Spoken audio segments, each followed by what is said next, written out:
गोंद और गोद। गा में ओ की मात्रा गो, केवल बिंदी और दा, तो क्या हो गया? गोंद।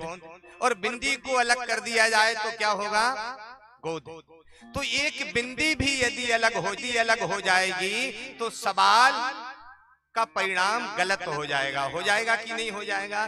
तो नहीं नहीं, हमारे जो ज्योतिषाचार्य हैं वो सामान्य नहीं होते हैं, वो दिन रात अध्ययन करते हैं, दिन रात गणित करते हैं, ग्रंथों का अध्ययन करते हैं, शास्त्रों का निचोड़ निकाल करके अपनी लेखनी से पंचांगों में लिखते हैं। पर गलती कहाँ है? गलती यहाँ पर है कि हमने लिया मन से और जीभ ली और खोल दिया, बोले दो दो त्योहार होने लगे। नहीं नहीं, हमें समझना पड़ेगा।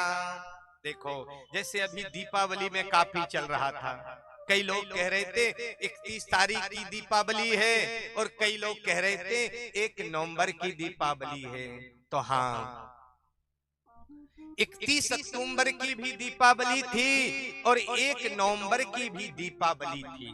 पर अपने यहाँ मध्य क्षेत्र में, मध्य प्रदेश में, उत्तर प्रदेश में जो है ये 31 अक्टूबर को ही दीपावली मनाना श्रेयस्कर था। क्यों था? क्योंकि दूसरे दिन दीपावली केवल 5 बजे तक थी और सूर्य अस्त 5:34 पे था। तो सूर्य अस्त के पहले अमावस्या समाप्त हो रही थी, अमावस्या नहीं मिल रही थी, इसलिए हमको 31 अक्टूबर में ही मनाना श्रेयस्कर था। पर उत्तराखंड आदि में, दक्षिण में, जहां पर सूर्य अस्त के बाद ग्रंथों में लिखा है एक घड़ी माने 24 मिनट, यदि सूर्यास्त के बाद अमावस्या गत होती है तो उनको दूसरे दिन की अमावस्या ग्राही होती है, स्वीकार करना चाहिए। तो ये समझने की बात है, ऐसा नहीं है कि मन में आया और लिख दिया।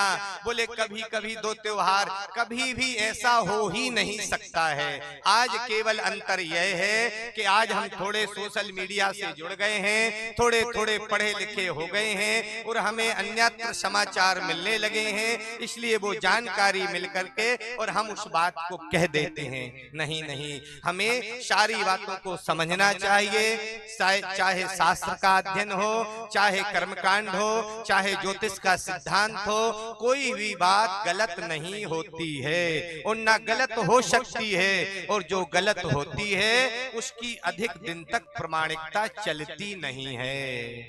तो अंतर कहाँ है? अंतर यहाँ है कि हमारा अध्ययन नहीं है।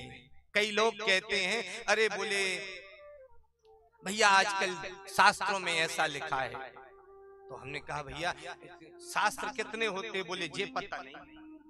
तो हमने कहा तुम शास्त्र का पता नहीं है, शास्त्र के नाम पता नहीं है और आप कह रहे शास्त्रों में आजकल 2-2। नहीं नहीं, ना कभी हुआ था, ना हो रहा है और ना कभी होगा।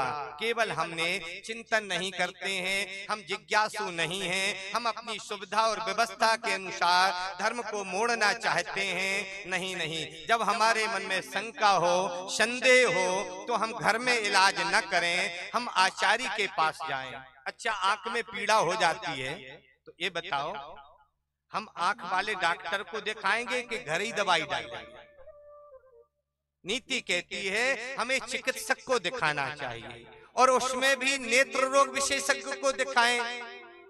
ये नहीं कि नेत्र पीड़ा में पेट वाले डॉक्टर को दिखा लें। तो कौन डॉक्टर किस विषय का है, उससे विनय पूर्वक है और हमें मंतव्य लेना चाहिए कि गुरुजी यहाँ पर संदेह हो रहा है, शास्त्रों का आज्ञा क्या है, शास्त्र का निर्देश क्या है, आप शास्त्र सम्मत हमें और शंका का समाधान करिए।